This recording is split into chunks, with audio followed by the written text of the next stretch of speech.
Perang Badar ini disebut juga dalam Al-Quran sebagai Yaumul Furqan, hari yang membedakan antara hak dan yang batil. Ada juga yang mengatakan bahwa Badar itu disebut Yaumal Taqal Jama'an. Itu dalam Quran, Yaumal Furqan dan Yauma Iltaqal Jam'an. Iltaqa itu artinya berjumpa, jam'an itu dua pasukan besar. Dan disebut Badar, ada yang mengatakan karena Badar itu diambil dari nama orang, Badar Al-Kinani. Ada juga yang mengatakan Badar itu sebuah sumur yang terletak di gurun pasir yang disebut dengan tempat peperangannya, akhirnya dinisbatkan kepada sumur Badar itu. Maka perangnya disebut perang Badar. Ada juga yang mengatakan karena daerah Badar itu dia seperti sumur melingkar, makanya kemudian disebut Badar, dan perangnya disebut perang Badar. Perang Badar ini ikhwan terjadi pada tanggal 17 bulan Ramadan. Subhanallah, bulan yang penuh berkah, ikhwan. Bulan yang dibukakan pintu-pintu sorga, bulan yang ditutup seluruh pintu neraka, dan bulan yang setan-setan diikat di situ. Bulan yang penuh berkah. Dan dalam sejarah ada beberapa peperangan yang terjadi di bulan Ramadan. Yang pertama perang Badar, kemudian Fathu Mekah, termasuk juga perang Qadisiyah, pembebasan Baitul Maqdis di zaman Umar ibn Khattab, kemudian perang Tatar, dan semua peperangan yang terjadi di bulan Ramadan Allah menangkan. Ma'asyiral muslimin, perang Badar ini berbeda dengan perang-perang yang lainnya. Kenapa? Karena perang Badar ini sebenarnya tidak ada tujuan perang sama sekali. Nabi tidak ada tujuan perang. Makanya Nabi tidak mencela orang-orang yang tidak ikut dalam peperangan. Nabi itu ketika keluar ke Badar hanya menganjurkan orang-orang yang hadir saja untuk berangkat. Adapun orang yang bekerja di ladang-ladang mereka atau sedang safar, mereka tidak diwajibkan untuk ikut dalam peperangan, karena memang tujuannya bukan perang. Tujuannya hanya untuk merampas kafilah dagangnya Abi Sufyan yang datang dari Syam menuju Mekah. Itu saja. Kenapa Nabi SAW ingin merampas itu, ingin merampok apa yang ada pada Abi Sufyan? Karena Nabi ingin mengambil haknya kembali. Dahulu Nabi SAW ketika berdakwah di kota Mekah, apa yang terjadi? Dimusuhi, diancam, bahkan hendak dibunuh. Para sahabatnya disiksa, bahkan sahabat juga ada yang dibunuh seperti keluarga Ammar bin Yasir. Maka ketika itulah Allah mengizinkan mereka hijrah. Ketika hijrah, mereka tidak membawa kecuali sehelai baju di badannya. Orang-orang Quraisy merampas harta mereka, merampas rumah mereka, merampas kebun mereka, merampas bisnis mereka. Maka Nabi ingin mengambil haknya kembali. Maka Nabi SAW tidak banyak membawa orang, hanya 314 orang saja. Persis seperti tentara Talut ketika melawan Jalut, persis jumlahnya. Dan perang Talut ketika melawan Jalut pun terjadi di bulan Ramadan, dan jumlahnya sama itu ya. Jumlah tentara Talut 314, jumlah tentara Rasul yang ke Badar sama 314 orang, dengan 2 kuda, hanya 2 kuda saja, dan 3 unta. Itu pun untanya gantian tuh.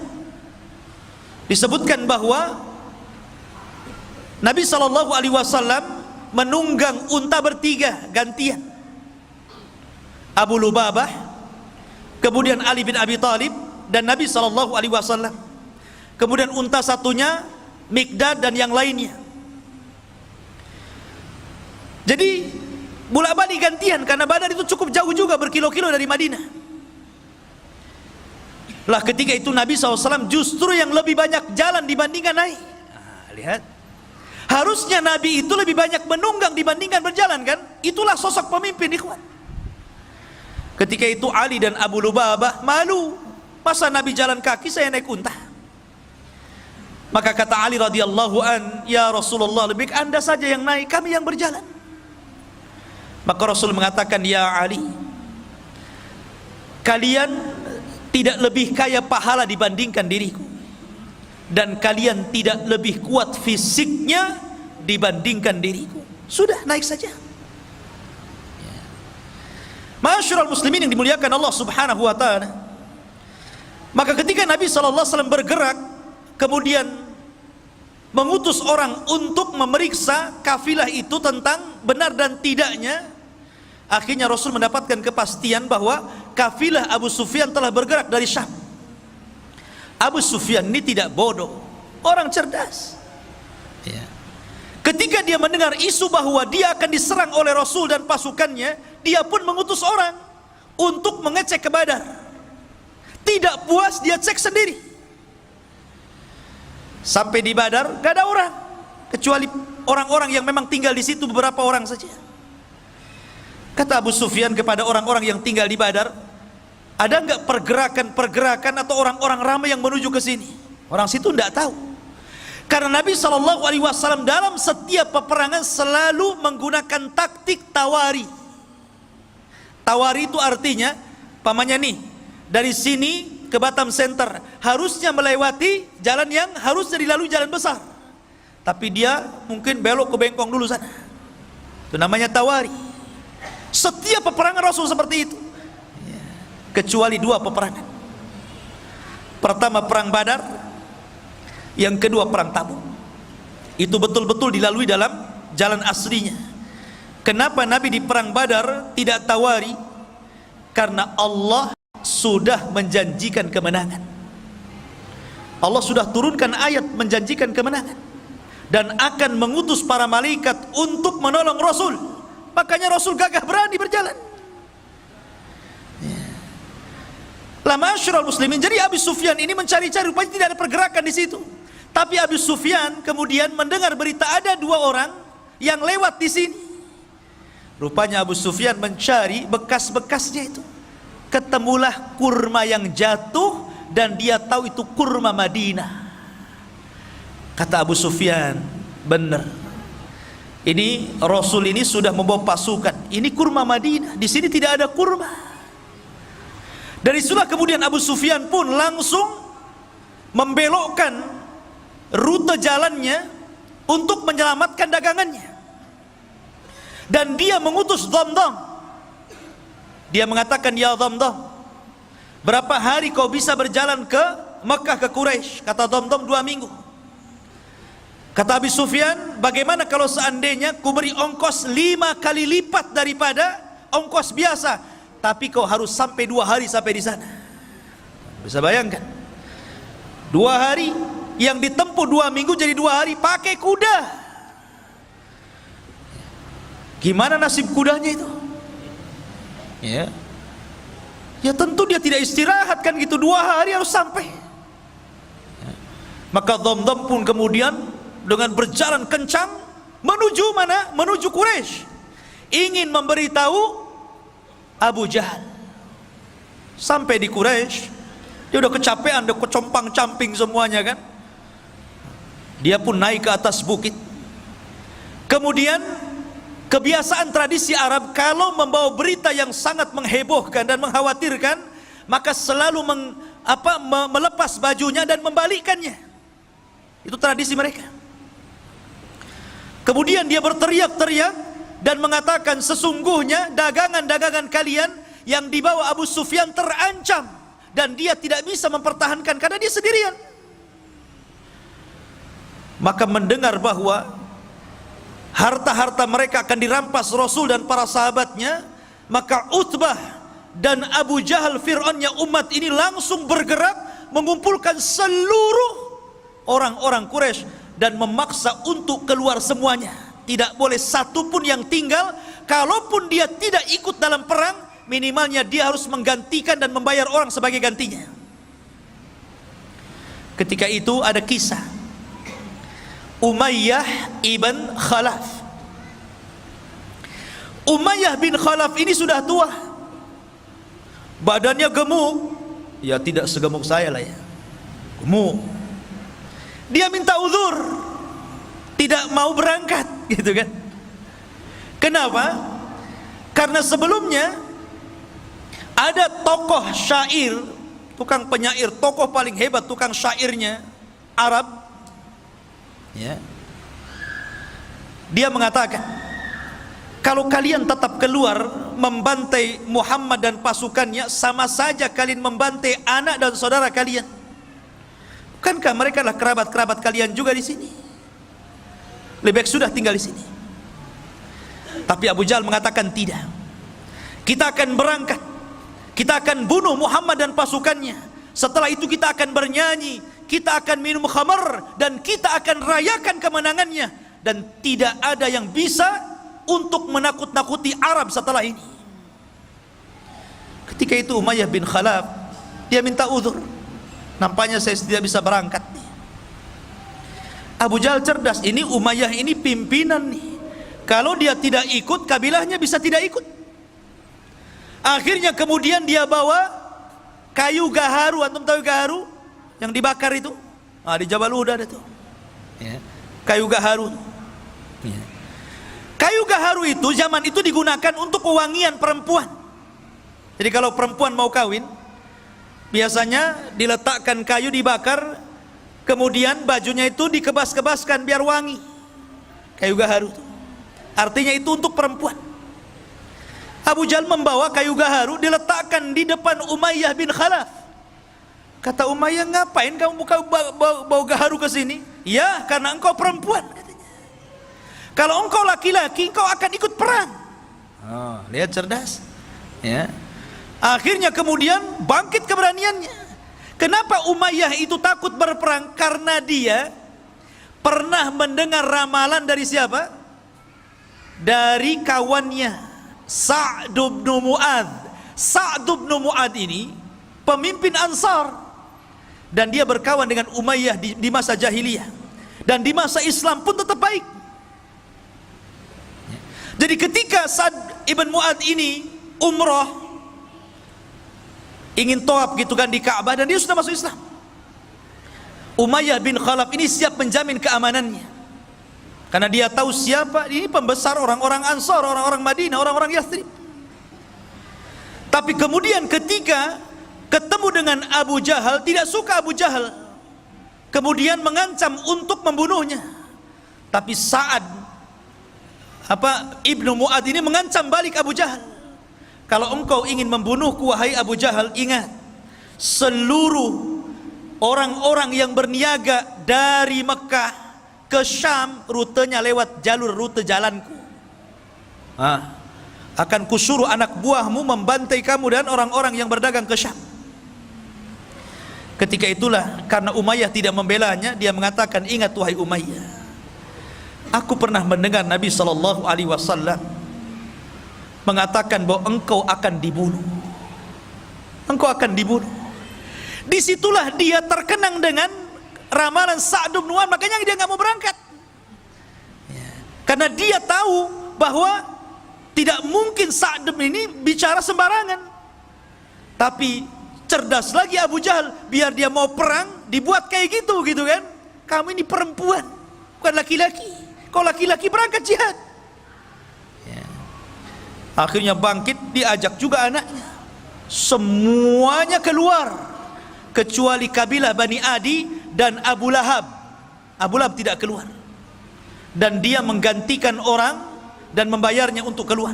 Karena itu syaratnya, kalau tidak ikut perang harus ganti orang dan bayar.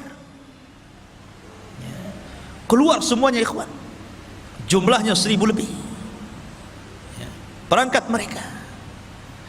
Lah Nabi SAW ikhwafidin muliakan Allah subhanahu wa ta'ala, di sisi lain maka Nabi SAW kemudian mendengar ada pasukan besar yang digerakkan oleh para pembesar Quraisy, sementara Rasul ini gak ada persiapan, bukan mau perang kok.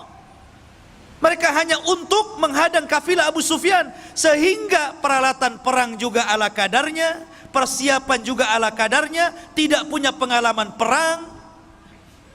Makanya Nabi SAW bermusyawarah ketika itu, karena ini urusannya orang-orang muhajirin, bukan orang-orang ansor. Ini kan urusannya orang muhajirin, orang ansor nggak terlibat di sini. Nabi itu kan ingin mengambil hak orang-orang muhajirin, orang ansor nggak ada urusan di sini. Tapi orang ansor itu solidaritasnya luar biasa, ukhuwahnya luar biasa. Makanya dia mengirim pasukan jauh lebih besar dibandingkan muhajirin. Muhajirin 80 orang saja, lebihnya orang ansor dari 314 itu. Luar biasa. Kalau dalam tentara itu jiwa korsanya itu loh, nggak mau tuh, tolong juga. Maka Rasul mengatakan kepada orang-orang ansar, wahai orang-orang ansar, ini perkara muhajirin, tapi musuh di depan kita ini macam mana? Seolah-olah Rasul SAW mengisyaratkan agar mereka ikut bergabung. Ketika itulah pemimpin ansar tegak, namanya Sa'd bin Mu'adz, yang ketika kematiannya arsy Allah guncang, 70.000 malaikat turun. Dia bangkit dan mengatakan, ya Rasulullah, perintahkan sesukamu, kami akan melakukan apapun kehendakmu. Oh, senang Rasul, ada dukungan orang-orang ansar. Dari sini Nabi SAW masih khawatir. Bagaimanapun manusiawi ikhwan, Rasul itu bukan malaikat. Kalau Rasul malaikat, susah antum niru dia. Malaikat nggak kawin, antum pengen kawin ya. Malaikat nggak punya anak, antum punya anak. Malaikat nggak makan, antum 3 piring 4 piring sehari ya. Malaikat tidak kencing, tidak berak. Malaikat itu berbeda dengan makhluk. Makanya Rasul itu manusia, jadi ada sisi kemanusiaannya. Rasa takut itu wajar, takut kalah, karena melihat bahwa pasukan orang Quraisy itu besar dan pasukan dia sedikit ya. Maka Nabi SAW berdoa tengah malam, kemudian dia menagih, seolah-olah menagih janji Allah subhanahu wa ta'ala. Allahumma wa'daka alladhi wa'adtani ya Rabb, mana janjimu yang kau janjikan kepadaku. Terus Nabi SAW seperti anak kecil meminta kepada orang tuanya, mulihi fid du'a, mengeluh, merengek kepada Allah subhanahu wa ta'ala akan janji yang Allah janjikan kepadanya. Sampai saking khusyuknya Rasul berdoa dan menangis, ridanya terbang, diambil Abu Bakar dan mengatakan, yakfika ya Rasulullah, cukup Rasul, cukup sudah. Maka Rasul mengatakan, Allahumma intahlik hadhil isabah falan tu'bad abada. Ya Rabb, kalau kau hancurkan kelompok yang sedikit ini, maka engkau tidak akan ada yang menyembah lagi di permukaan bumi. Dari sini menunjukkan bahwa perang Badar itu penentu antara hak dan yang batil, penentu berjalannya agama atau tidak. Makanya saya katakan di awal, kalaulah Allah tidak memenangkan dalam perang Badar, antum tidak mungkin ada di sini. Dan tidak mungkin antum beragama Islam. Mungkin antum sudah para penyembah berhala seperti orang-orang Quraisy ya kan? Masyarul muslimin yang dimuliakan Allah subhanahu wa ta'ala. Dari situlah kemudian Nabi SAW diwahyukan dan dijanjikan dengan apa? Dengan 1000 malaikat akan diturunkan.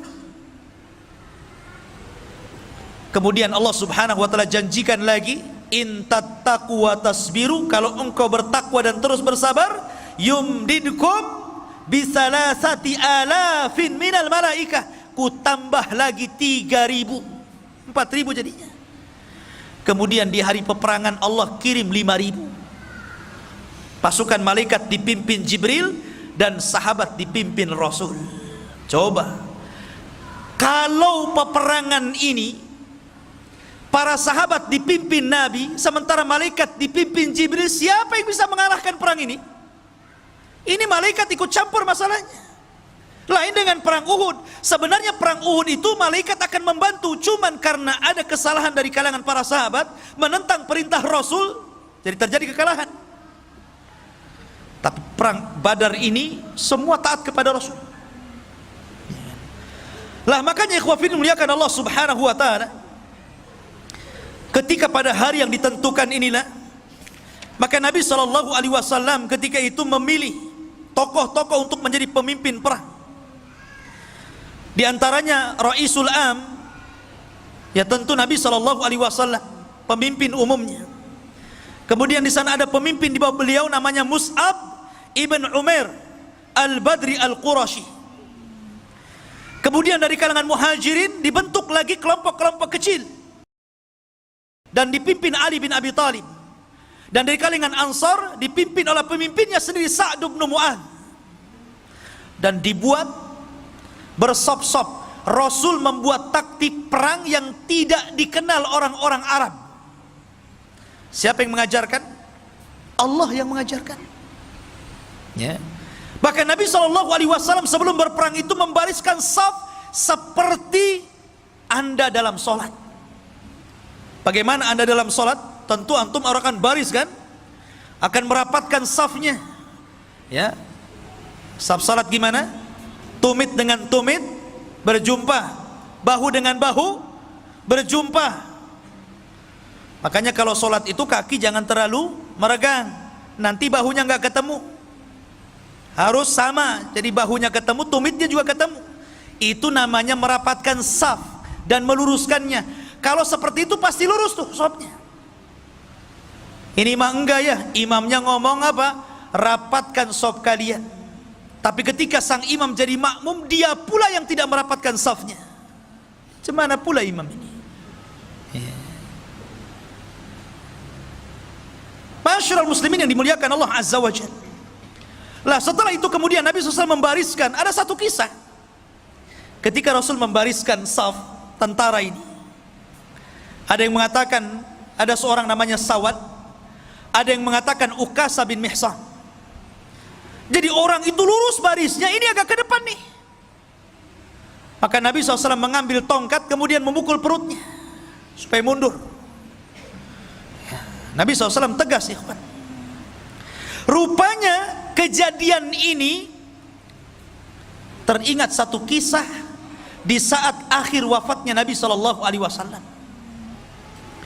Ketika Nabi SAW sudah sakit parah, kemudian mengumpulkan para sahabatnya dan mengatakan di hadapan para sahabatnya, wahai manusia, ya ayyuhan nas, man kuntu darabtu dhahran fahadha dhahri falyaktas minni. Wahai manusia, siapa yang dulu pernah kupukul punggungnya, nih punggungku, kisos sekarang. Ketika itu semua para sahabat terdiam. Tidak mungkin para sahabat bicara ketika bicara Rasul. Tidak mungkin para sahabat berani ketika Nabi sedang berceramah. Tiba-tiba ada seorang sahabat bangkit kemudian mengatakan, ana ya Rasulullah, ma dumta talabtal qasas fa ana aqtas ming. Selama engkau menuntut kisos, saya ingin mengkisos dirimu. Wih, semua melihat sahabat ini. Kurang ngajar nih sahabat ini. Ya. Nabi sudah sakit, tiba-tiba bangkit kemudian mengatakan seperti itu. Ali datang, ya Rasulullah, biar saya yang dipukul. Abbas datang mengatakan, ya Rasulullah, biar saya yang dipukul. Kata Rasul, diam, biar dia kisos aku. Rupanya laki-laki itu namanya Ukasa bin Mihsan, yang tadi itu di perang Badar dipukul itu. Dia minta kisos dia. Ya. Maka kemudian Ukasa datang kepada Rasul. Rasul kaget, kenapa? Ini Ukasa. Ukasa ini siapa? Satu di antara sahabat yang dimasukkan dalam 70.000 orang yang masuk surga tanpa hisab dan azab. Kata Rasul, ketika dia bermimpi di padang mahsyar, dia melihat ke arah kiri ada umat yang sangat besar. Kemudian malaikat mengatakan, itu bukan umatmu, itu umatnya Musa.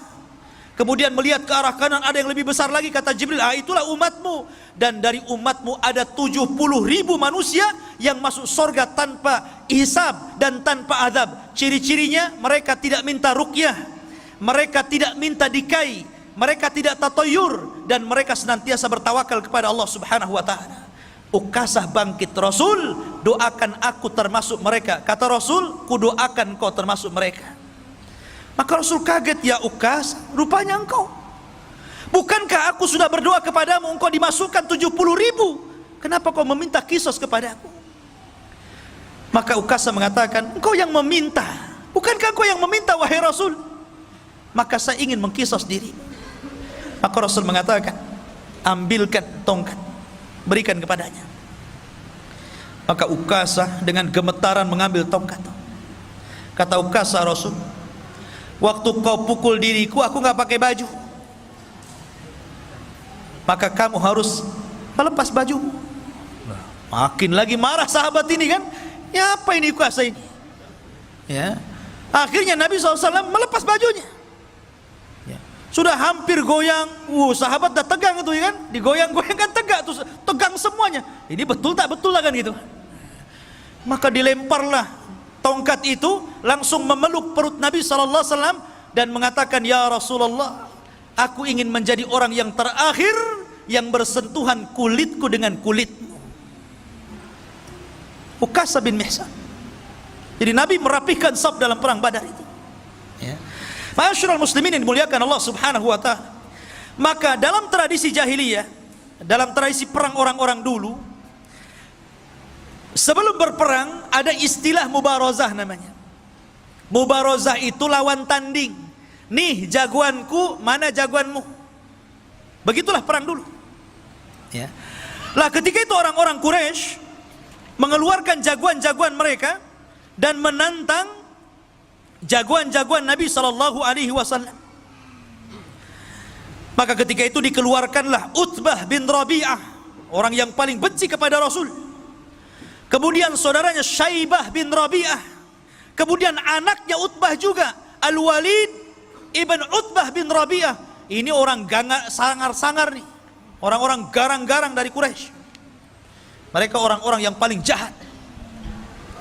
Kemudian Nabi SAW mengeluarkan 3 orang Ansar, tapi ditolaknya dan mengatakan, kami tidak ada urusan dengan orang Ansar, kami ingin keluarkan jagoan kalian dari Muhajirin.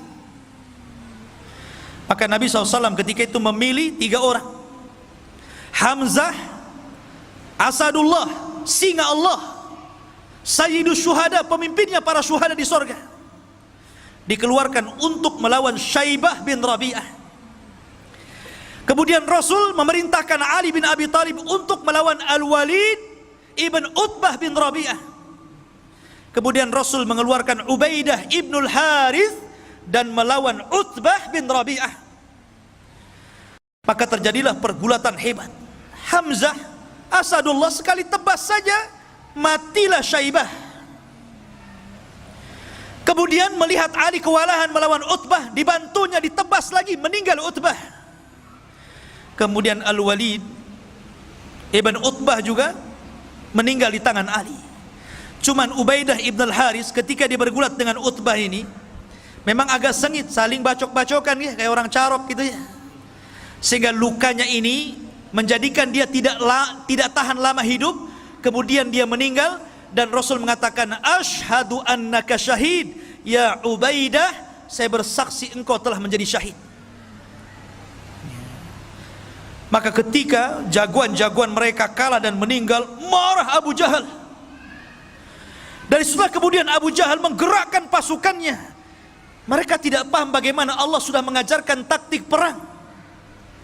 Bahkan mereka tidak tahu bahwa di belakang pasukan Rasul ada 5.000 malaikat, dipimpin oleh Jibril, menggunakan kuda putih, dan dilihat oleh orang-orang kafir dan tidak dilihat orang-orang yang beriman. Jadi yang melihat hanya orang kafir saja. Orang yang beriman tidak tahu. Bahasanya antum baru nyabut golok, kepala orang sudah melayang gitu. Enak nggak kalau perang kayak gitu tuh? Antum baru ngambil pedang gitu kan, kepalanya sudah melayang. Makanya Allah mengatakan, wa ma ramaita id ramaita walakinnallaha rama. Ya. Ketika engkau melempar, wa ma ramaita, tidaklah engkau melempar. Ketika engkau melempar, ketahuilah bahwa Allah sesungguhnya yang melempar dia. Karena ketika itu kuda yang ditunggangi Jibril ini menebarkan debu, dan debu itulah masuk ke mata-mata orang-orang kafir Quraisy ini, sehingga mereka kesulitan untuk memandang. Dan itulah para sahabat mudah untuk melumpuhkan, sehingga 70 orang kafir meninggal dan 70 menjadi tahanan. Selebihnya mereka lari tunggang langgang kembali ke Mekah. Dan subhanallah, Allah hinakan Abu Jahal oleh dua anak kecil, namanya Mu'adz dan Mu'awwidh, keduanya putra Afra. Ini anak kecil ini ikut perang, si Mu'adz dan Mu'awwidh ini. Dia kan orang Madinah, nggak tahu Abu Jahal mukanya kayak apa, dia nggak tahu. Ketika peperangan dia cari Abdurrahman bin Auf dan mengatakan, ya Abdurrahman, yang mana sih Abu Jahal itu? Si Fir'aunnya umat ini yang mana ya? Kata Abdurrahman, no, itu tuh orang itu. Langsung dua anak kecil ini, dua anak remaja ini mencabut pedangnya, dikeroyok sama dua anak remaja ini, mati Abu Jahal. Bayangkan ya. Dan keduanya mengklaim membunuhnya dan Rasul membenarkannya. Masyarul muslimin yang dimuliakan Allah Azza wa Jalla. Adapun yang lainnya kena tahanan.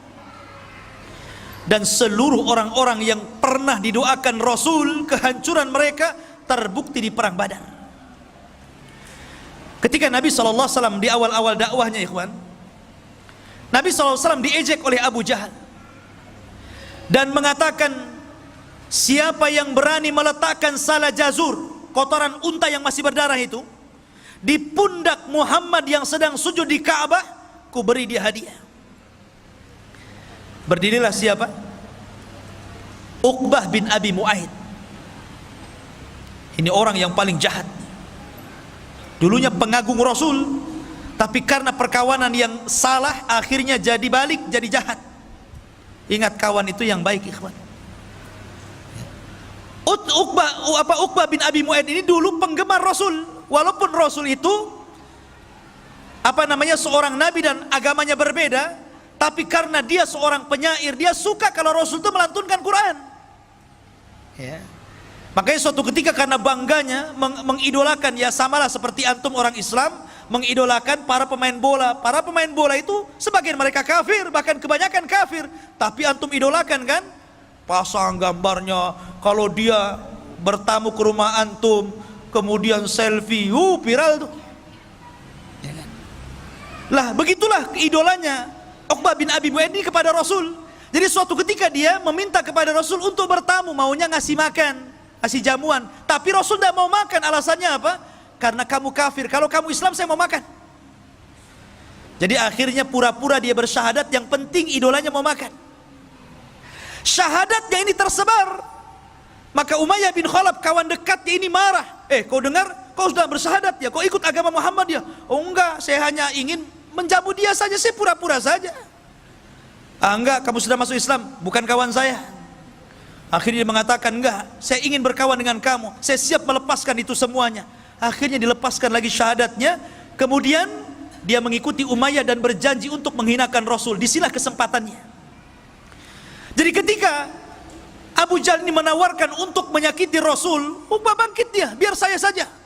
Dia ingin membuktikan perkawanannya, bahwa dia masih satu geng dengan Umayyah. Dia mencari kotoran unta. Hati-hati antum kalau cari kawan ya. Maka dia cari, Allah takdirkan ketemu pula tuh. Ketika Rasul sedang sujud, diletakkan itu kotoran unta, ya kemana-mana. Rasul sujud tidak berhenti. Fatimah datang yang masih kecil, menangis melihat bapaknya dihinakan, kemudian dibersihkan, kemudian mengatakan, ya abi, wahai bapakku, ud'u ala haula, doakan kehancuran kepada mereka. Maka Rasul pun mulai mendoakan kehancuran satu persatu, dan semua orang yang didoakan Rasul ketika itu terbukti di perang Badar. Semua orang yang tertawa mengejek Rasul ketika Uqbah bin Abi Mu'aid menghina Rasul, semuanya terbunuh di perang Badar. Ma'asyiral muslimin yang dimuliakan Allah Subhanahu wa taala. Lah ketika itu Nabi SAW dan para sahabatnya berhasil mengalahkan dan memukul mundur orang-orang kafir Quraisy. Ma'asyiral muslimin yang dimuliakan Allah Subhanahu wa taala. Ada satu kisah yang menarik. Kita tahu bahwa salah satu paman Rasul namanya Abbas. Abbas ini sebenarnya ada yang mengatakan dia sudah masuk Islam, cuman disembunyikan keislamannya, tapi masih tinggal di Mekah karena dia melihat keluarganya ada di situ. Ada yang mengatakan dia tidak masuk Islam, tetapi walaupun demikian dia menganggap Rasul adalah kerabatnya, keluarganya, tidak mungkin dia memerangi, tapi karena dipaksa oleh orang-orang Quraisy akhirnya berangkat juga dia. Nabi SAW ketika itu mewanti-wanti kepada para sahabatnya, kalian kalau dalam peperangan berjumpa dengan pamanku Abbas, jangan kalian bunuh. Abu Hudzaifah ketika itu tidak terima dan mengatakan, ya Rasulullah, mereka akan membunuh anak-anak kita, mereka akan membunuh saudara-saudara kita dan keluarga kita, kenapa kita tidak boleh membunuh Abbas? Maka Umar bin Khattab radhiyallahu anhu marah karena Abu Hudzaifah ini tidak mendengar apa yang diperintahkan Rasul. Apa kata Umar? Ya Rasulullah, da'ni adrib unuqa fa innahu munafiq. Rasul, sebelum perang ku tebas saja lehernya Abu Hudzaifah, dia munafik dia. Ya. Maunya Umar itu kalau Rasul yang perintahkan sami'na wa ata'na. Itulah para sahabat. Begitulah para sahabat. Makanya ketika itu para sahabat Rasul ketika hendak bergerak ke perang Badar, mereka mengatakan, ya Rasulullah, jangan samakan kami dengan Bani Israel yang mengatakan kepada Musa, idhab anta wa rabbuka faqatila, berangkat engkau dengan Tuhanmu berperang berdua saja, jangan ikutkan kami. Kami tidak seperti itu. Kalau engkau mengatakan berperang, maka kami siap berperang. Itulah para sahabat. Maka ketika itu dari 70 tawanan, kan 70 mati, dan dari kalangan orang-orang kaum muslimin tidak banyak, kurang dari 10 orang saja yang meninggal dunia, yang syahid. Tapi dari kalangan orang-orang Quraisy 70 meninggal dan 70 menjadi tawanan. Lah tawanan ini salah satunya yang ditawan siapa? Abbas. Ini kena tawan nih. Ketika itu orang Ansor mengaku dan mengatakan, ya Rasulullah, aku yang menawannya. Kata Abbas, diam kau bodoh, bukan kamu yang menawan. Yang menawanku adalah seorang laki-laki yang berpenampilan aneh, pakai kuda putih, kemudian pakaiannya putih. Maka Rasul mengatakan, ya Abbas, itulah malaikat. Yang menawanmu adalah malaikat. Lah ma'asyiral muslimin yang dimuliakan Allah Azza wa Jalla, akhirnya kemudian Abbas ini dirantai, sebagai tawanan dirantai, tidak boleh lepas lagi, nanti kabur dia kalau nggak dirantai. Ya, yang dijeruji saja bisa manjat, apalagi di rantai saja kan. Abbas ini karena kesakitan, karena namanya dirantai gitu kan, kesakitan. Jadi tengah malam dia, namanya orang kesakitan pasti akan yasruh, ya, pasti akan mengeluarkan suara sakit, aduh gitu kan. Lah Rasul ini mendengar suara aduhnya Abbas bin Abdul Muttalib, namanya pamannya sendiri dan sudah dianggap keluarga paling dekat, paman yang dicintainya. Dia tidak tahan dengan suara yang keluar dari lisan Abbas yang kesakitan itu, sehingga dia tidak tidur sama sekali. Dia sedih melihat Abbas. Tapi Nabi SAW seorang manusia yang adil, ikhwan, yang sangat adil, dan keadilannya harus dicontoh oleh seluruh para pemimpin yang hendak jadi pemimpin. Walaupun dia pamannya, tidak lantas kemudian karena dia kesakitan dia datang, dah kamu itu paman saya lepas saja kan begitu. Enggak, dibiarkan. Cuman Rasul merasa merana saja. Di pagi harinya itulah dia mengumpulkan para sahabat Rasul. Kemudian dia berceramah, demi Allah, semalam aku mendengar suara Abbas kesakitan, dan aku tidak tenang dan aku tidak tidur sampai hari ini. Maka melihat kesedihan Nabi SAW, sahabat mengatakan, ya Rasulullah, kalau memang engkau berkehendak untuk kami memaafkannya, kami akan maafkan dia. Kalau engkau berkehendak, engkau ingin melepaskan dia, kami lepaskan. Tuh lihat para sahabat, bagaimana memahami perasaan Nabi SAW. Tetapi Nabi SAW sekali lagi adalah manusia yang adil. Tidak mungkin dia lepaskan tawanan. Jangankan lagi Abbas, ketika ada seorang wanita dari Makhzumiyah mencuri, kemudian didatangkan kepada Nabi SAW, Ali datang kepada Rasul, ya Rasul maafkan sajalah wanita itu. Kemudian Abbas juga datang, ya Rasul maafkan saja. Akhirnya sampai meminta Usama yang lembut, anak angkat Rasul, biar Rasul maafkannya. Tapi Rasul mengatakan, ayyuhan nas, aimullah, lau kana Fatimatu bintu Muhammadin saraqat laqata'tu yadah. Wahai manusia, demi Allah, kalaulah putriku Fatimah bintu Muhammad mencuri, aku yang akan potong tangannya. Lihat bagaimana keadilan Rasul. Makanya kemudian mengatakan kepada Usama, ya Usama, jangan kau uji diriku ya. Sesungguhnya hancurnya umat terdahulu apabila orang-orang mulia mencuri, maka ditinggalkan hukum hudud. Tapi apabila orang-orang lemah yang mencuri, maka mereka menegakkan hukum hudud. Rupanya sabda Rasul ini menjadi kenyataan hari ini. Kalau para pejabat yang mencuri, para koruptor-koruptor itu enak ya, penjaranya jaga enak. Enak nggak tuh penjaranya itu? Enak gitu kan. Tapi coba kalau yang nyuri itu orang-orang rendah gitu, nyuri nasi bungkus dikejar, dibakar sama ban. Masyarul muslimin yang dimuliakan Allah Subhanahu wa ta'ala. Intinya bahwa Nabi SAW membiarkan Abbas, kata Rasul, tidak, biarkan dia terikat. Dan jangan lepaskan siapapun kecuali dia bayar tebusan. Walaupun Abbas, dia harus bayar tebusan. Itulah keadilan, harus ditegakkan, tetap harus ditegakkan, tidak bisa. Ya. Masyarul muslimin yang dimuliakan Allah Subhanahu wa ta'ala. Adapun Al-Haris ini saudara Abu Jahal, dia lari. Padahal Al-Haris ini orang yang paling berani di kota Mekah, orang yang paling kuat dia. Tapi dia melihat peperangan yang rasanya tidak mungkin menang, lari dia, takutan.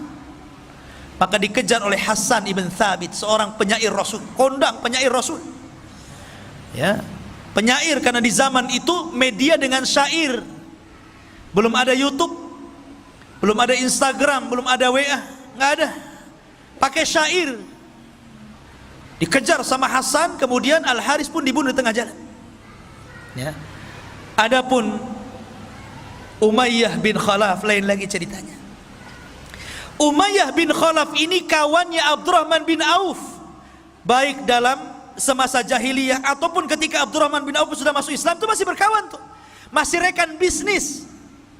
Ya, antara Umayyah bin Khalaf dengan siapa? Dengan Abdurrahman bin Auf.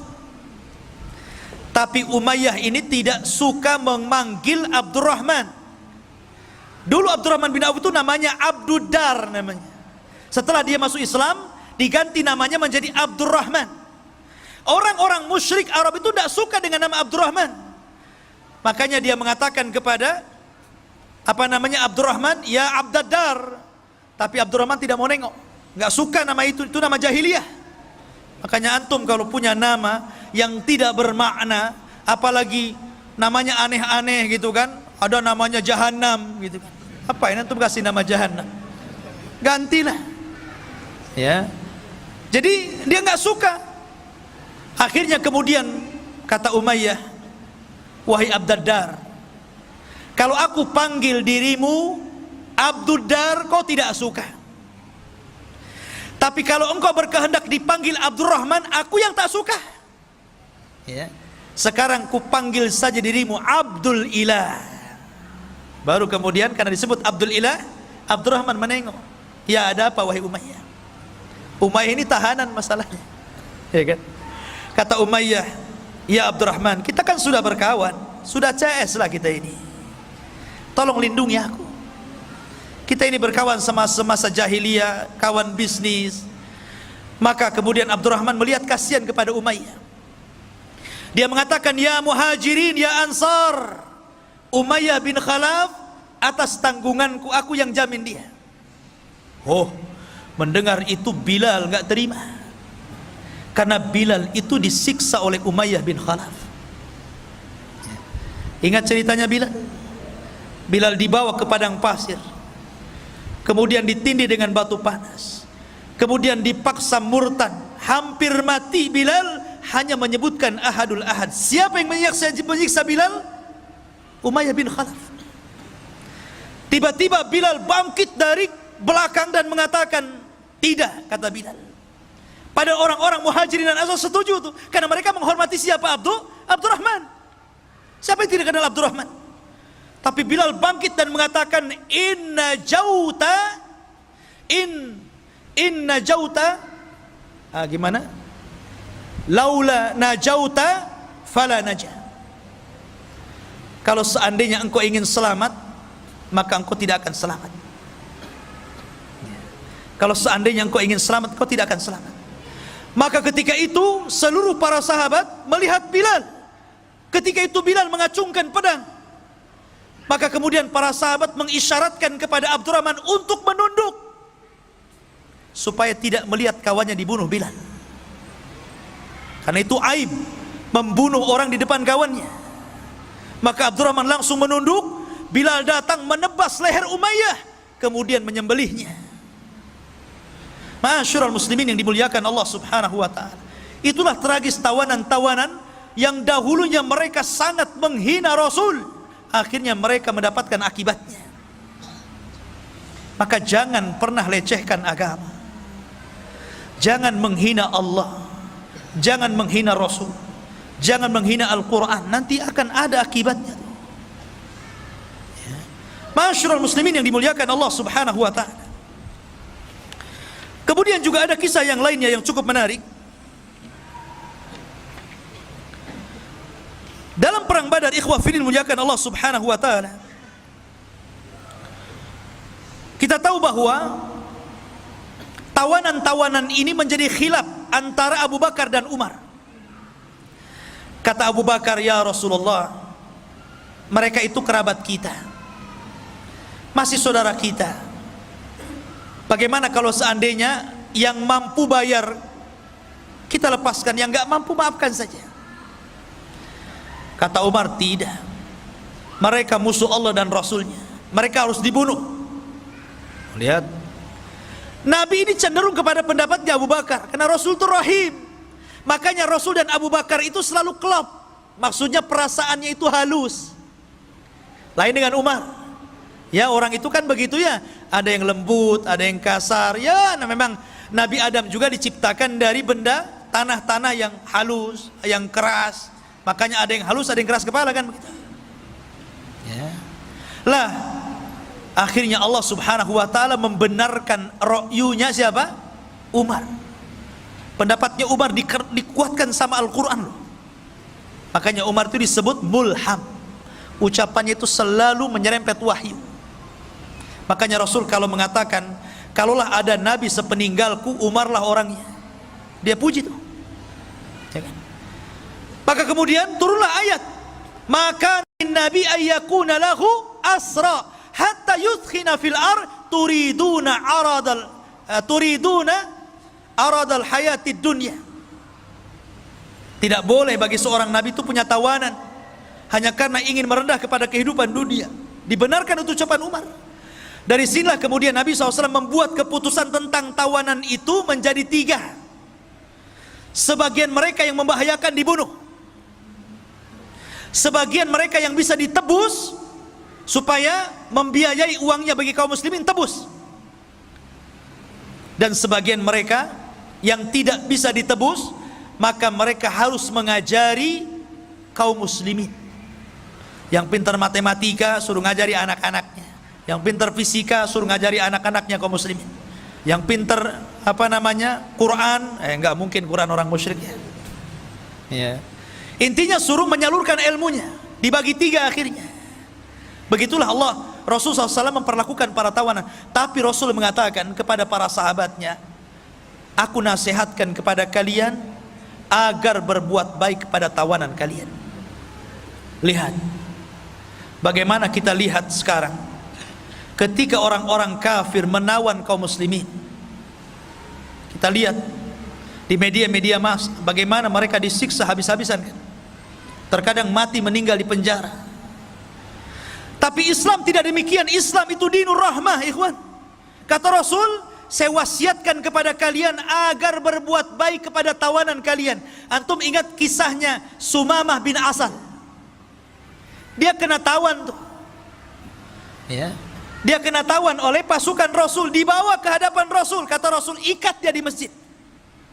Dari sini menurut ulama fikih mengatakan bolehnya orang junub duduk di masjid. Karena Sumamah bin Asal ini orang kafir, tentu tidak pernah mandi junub. Orang kafir mandi junub enggak? Enggak mungkin orang kafir mandi junub. Artinya bahwa orang kafir pasti junub kan? Tapi oleh Rasul diikat di masjid 3 hari lagi. Kalau memang orang junub tidak boleh di masjid, tentu Rasul akan ikat di luar masjid kan? 3 hari. Setiap hari Rasul menawarkan Islam. Dan Rasul memperlakukan Sumamah dengan baik. Para sahabatnya juga dengan baik, bicaranya lembut. Dari situlah Sumamah melihat bagaimana akhlak Rasul dan para sahabat. Karena 3 hari tidak mau masuk Islam, dilepaskan sama Rasul. Kenapa? Karena Sumamah bin Asal ini adalah pemimpinnya Yamamah, dan Yamamah itu adalah penghasil gandum terbesar yang memasok gandumnya ke Quraisy. Ini kalau dibunuh bahaya. Ya, makanya dilepas. Sepanjang jalan Sumamah ini mikir, kok beda agamanya dengan agama yang saya anut. Lebih indah, lebih somea, lebih sopan. Baik. Balik lagi dia. Kemudian mengislamkan dirinya, asyhadu an la ilaha illallah wa asyhadu anna Muhammadar Rasulullah. Lihat. Kan dia bisa saja pulang kan? Balik lagi masuk Islam dia. Itulah bagaimana Rasul memperhatikan tawanan dengan baik. Akhirnya Rasul mengajarkan bagaimana cara umroh. Mendengar Sumamah ini masuk Islam, orang Quraisy marah tuh. Ketika dia umroh, hampir panah-panah menghadang dia. Kata Sumamah, coba-coba kalian panah saya, ku stop gandum kepada kalian, kelaparan kalian. Akhirnya betul, di stop betul. Habis umroh dia pulang, dia stop. Kata Sumamah, aku baru akan ngirim gandum kepada kalian kalau ada izin dari Nabi SAW. Akhirnya berbulan-bulan mereka nggak ada makanan, datang minta izin agar dilepaskan. Akhirnya dikirim lagi. Lah ini ikhwafin muliakan Allah Subhanahu wa taala. Bagaimana Rasulullah SAW memperhatikan tawanan. Maka perang Badar ini luar biasa banyak pelajaran yang kita bisa petik. Salah satunya ikhwafin muliakan Allah Subhanahu wa taala, bahwa dalam perang ini di mana Allah Subhanahu wa taala memuliakan agama ini karena mereka memuliakan Allah dan Rasulnya. Mereka taat dengan Allah dan Rasulnya. Mereka ikut berperang bersama Nabi SAW. Kemudian yang kedua, kalaulah Allah Subhanahu wa taala tidak menolong dalam perang Badar ini, tentu kita tidak pernah beragama Islam lagi. Dan ini nikmat yang sangat besar. Makanya Badar itu perang pertama dalam Islam. Perang pertama yang menentukan hak dan yang batil. Perang pertama disembah dan tidaknya Allah. Dan perang yang menentukan tegaknya la ilaha illallah. Itulah perang Badar. Makanya kenapa ikhwah fillah muliakan Allah Subhanahu wa taala, perang ini luar biasa. Kalau kita petik sedikit demi sedikit pelajaran dari perang Badar ini, luar biasa. Banyak pelajaran yang kita bisa petik. Cuman sayang memang waktu yang sangat singkat sehingga kita hanya mengambil cuplikan-cuplikan kisah bagaimana keberanian Rasul dan juga para sahabat Nabi sallallahu alaihi wasallam. Ini saya bisa sampaikan. Ada pertanyaan di sini.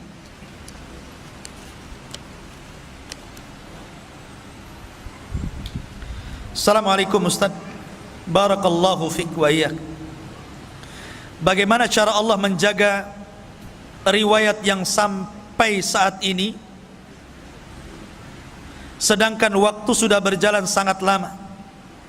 Semenjak Rasul wafat, banyak kisah-kisah yang Ustaz sampaikan sampai dengan detail ini. Apakah tidak ada kesalahan dalam kisah-kisah tersebut? Gimana proses penyampaian riwayat kisah yang Ustaz sampaikan kepada kami? Soalnya ana pernah dengar kisah yang agak berbeda tentang orang yang minta kisos kepada Nabi SAW. Ya, ya, boleh. Iya. Bismillah, alhamdulillah. Tentang riwayat ini memang masih diperselisihkan tentang sahih dan dhaifnya, tentang riwayat Ukasa dan riwayat Sawad ini. Akan tetapi saya di sini sedang mengkisahkan sebuah kisah. Makanya kalau antum melihat tentang kitabnya Ibnu Katsir Bidayah wan Nihayah, itu dicantumkan ada yang riwayat yang sahih, ada juga riwayat yang tidak sahih. Terkadang kalau cerita para nabi dan rasul, terkadang kisah-kisah Israiliyat itu pun dimasukkan oleh beliau di situ. Karena kita sedang merunut sebuah sejarah. Ya. Merunut sebuah sejarah. Ya, tapi tentunya di atas langit masih ada langit. Kalaupun seandainya yang saya sampaikan kemudian antum mendapatkan ada riwayat yang sahih, mungkin riwayat yang saya sampaikan dhaif, alhamdulillah, itu menjadi sebuah tambahan ilmu untuk antum. Ya. Dan ini juga bagian daripada nasihat untuk saya. Tapi karena di sini makomnya sedang berkisah, tentu kita akan merangkai kisah itu sebagaimana runutan kisahnya supaya enak didengar dan tahu gambarannya seperti apa. Kalau kita mengkisahkan sesuai dengan hadis-hadis terputus-putus, tentu antum dengarnya juga nggak enak kan gitu. Antum sedang mensyarah sebuah hadis jadinya, bukan sedang mengkisahkan sebuah kisah. Beda ya. Kalau kita belajar hadis, ya tentu kita akan cek dulu tentang riwayatnya ini, namanya apa namanya, kesohihan dan tidaknya. Bagaimana hadis ini pandangan para ulama secara hadisiahnya, baru kemudian diambil hukum-hukum fikihnya kan.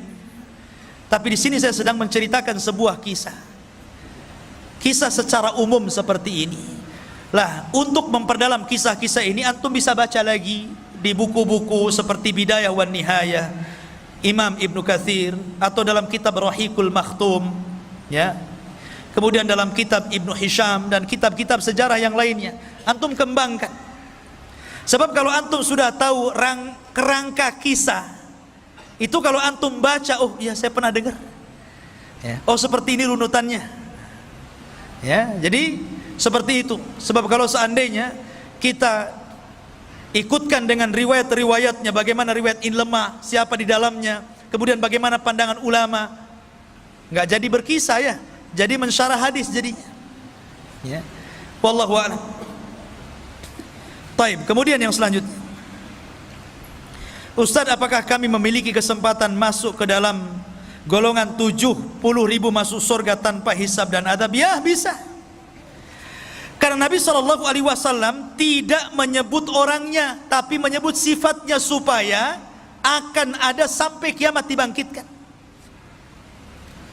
Yang pertama, sifatnya tidak minta diruqyah, bukan meruqyah atau minta diruqyah, itu tidak boleh. Boleh, tidak ada masalah. Maksudnya tidak minta diruqyah itu kalau tidak darurah. Kecuali kalau darurah, memang antum ini kesurupan atau apa, ada penyakit gitu kan, dan tidak ada jalan kecuali diruqyah, minta ruqyah nggak masalah dan nggak tetap masuk dalam 70.000. Maksudnya itu dia tidak berhajat, tahu-tahu minta diruqyah. Karena kenapa minta diruqyah ini mengeluarkan 70.000 orang yang dijanjikan masuk surga tanpa hisab dan adab? Karena takut mempengaruhi tawakal. Tawakal itu harus kepada Allah. Tapi ketika kemudian antum minta ruqyah, kemudian antum sembuh, nanti antum bergantung kepada ustadz yang meruqyah. Terkadang saking fanatiknya kepada ustadz yang meruqyah, yang ini mantap ustadz ini kalau meruqyah jinnya langsung minggat, yang ini agak seret-seret jinnya, ya. Jadi tawakalnya kurang, ya, makanya dilarang, ya. Kemudian yang kedua, tidak minta kai itu mengobati dengan besi panas. Orang dulu itu kan kalau kena bacok pedang, zaman sekarang kan kalau kena luka kan banyak, ada betadin, ada ini, ada itu kan, adalah supaya tidak tetanus kan gitu. Zaman dulu kan nggak ada obat-obatan kayak gitu. Maka supaya tidak membusuk, bekas lukanya itu ditancap besi panas. Sama dengan orang yang menghilangkan tato dengan setrika gitu kan. Zaman dulu kan begitu ya. Zaman dulu itu takut kalau punya tato ditangkap masalahnya. Kemudian terkadang mereka disetrika kan, nggak boleh gitu. Kenapa nggak boleh? Karena dikhawatirkan rasa takutnya melebihi dari rasa takut kepada Allah. Harusnya takut diberikan kepada Allah, jadi takut besi panas jadinya kan. Jadi mengurangi tauhid. Ataupun yang ketiga, tatoyur. Antum tidak menjadikan sesuatu yang antum lihat, antum dengar, ya kan? Antum meraba adanya keuntungan atau adanya kerugian dalam sesuatu. Bahasa lain, jangan menganggap sial dengan apa yang antum dengar, antum lihat atau antum rasakan. Namanya tatoyur. Tatoyur itu dari burung. Dulu di zaman jahiliyah kalau mau dagang, mungkin ke arah Syam, tidak ke arah Yaman, maka diterbangkan burung tuh. Kalau burungnya itu ngarah ke Syam, ini beruntung, hoki nih, berangkat nih, burung ini bawa hoki nih. Tapi kalau dia mau berangkat ke Syam, burungnya malah lari ke Yaman, nggak jadi. Ini sial nih. Ini tatoyur namanya.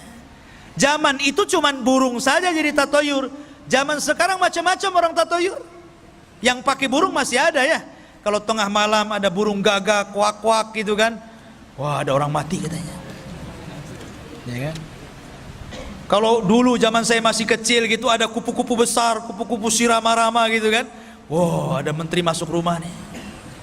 Ya. Kemudian kalau ada suara-suara, tangan nih gatal nih sebelah kanan, wah mau dapat duit katanya. Padahal banyak utang. Ya.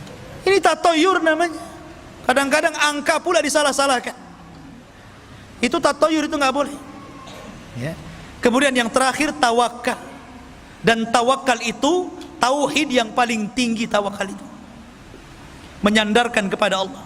Jadi kalau antum punya 4 sifat, masuk di sini.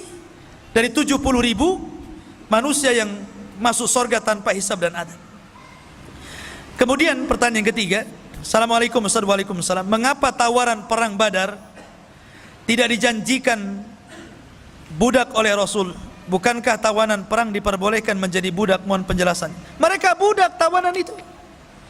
Yang ditebus gak jadi budak lah kan begitu, ditebus. Makanya kata Rasul, seorang anak tidak akan mampu untuk menebus kebaikan orang tua. Walaupun antum bikinkan rumah orang tua itu umpamanya, ya, anggaplah bangunan yang tinggi, flat gitu kan, bangunan yang sangat tinggi. Anggaplah 100 tingkat, saking tingginya sampai mereng begitu kan. Kemudian antum kasih apalagi tanah yang luas, mobil yang mewah, kemudian rumah yang indah. Kemudian antum kasihkan sama orang tua, cukup? Tidak. Tidak bisa. Tidak mungkin antum bisa membalas kebaikan orang tua kecuali satu, kata Rasulullah. Kecuali kalau orang tua antum menjadi tawanan perang, kemudian jadi budak, antum datang dan menebus, memerdekakan orang tua antum, baru sebanding kebaikannya. Ya kan? Kalau yang ditebus, bebas dia. Tapi kalau yang tidak ditebus, tidak bebas, dia jadi budak. Makanya suruh ngajari. Ya. Mereka tetap jadi budak. Dan sebab perbudakan dalam Islam itu karena kekafiran.